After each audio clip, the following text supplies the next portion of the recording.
Psychological contracts is a theory developed by Dr. Denise Rousseau, professor at Carnegie Mellon University. And the basic idea is this. It's a 100% unilateral, unspoken agreement between an employee and an organization. So I'm going to use myself as an example.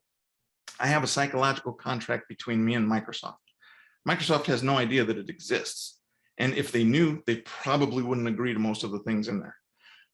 What's in these contracts are things that are frequently tied directly to my core values, me as the individual, right?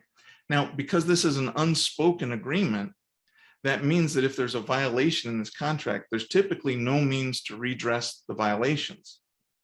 Your manager, for example, might not even know what's going on. Why are you upset? And because these things are connected to our core values so frequently, they typically will have a really emotionally charged response. It turns out this is the most common factor in turnover. So now, studies have shown that knowledge workers have some very interesting psychological contract clauses. The average knowledge worker believes that their value comes from their unique knowledge. Think of guilds in the past, right? Back in the old days. These groups had coveted knowledge and they guarded it closely, sometimes to the death. They knew that their specialized knowledge was critical to their individual and group survival. The modern knowledge worker believes deeply in their core that their value comes from their knowledge and they hold and develop. Look at how this helps explain the surprising results from the PERMA study. My value comes from my knowledge. What gets me to participate in the KMS? My accomplishments, right? The things that reward my contributions, the things that increase my reputation.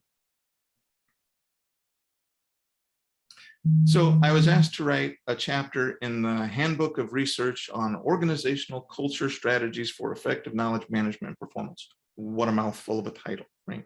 I was very honored to be invited to it. And I thought this was a great opportunity, right? Because I could replicate the study that I'd done in Microsoft, so I could see, does it replicate elsewhere? And then I could dig a little bit into the psychological contract aspects. The other authors were all seasoned practitioners of knowledge management.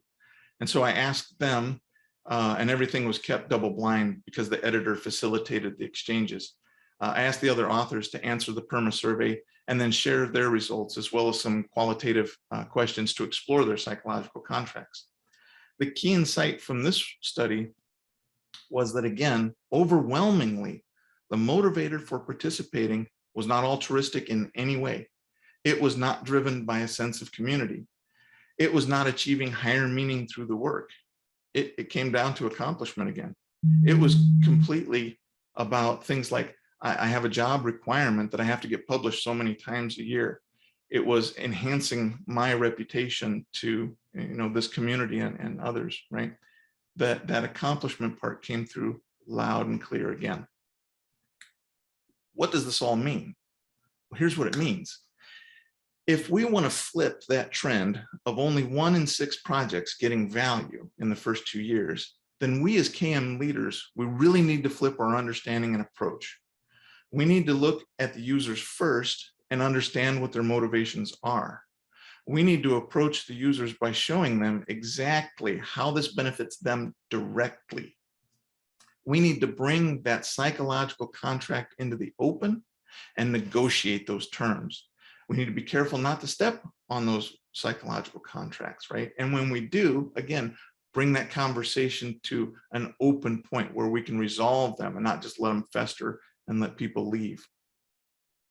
At the end of the day, technology is an enabler.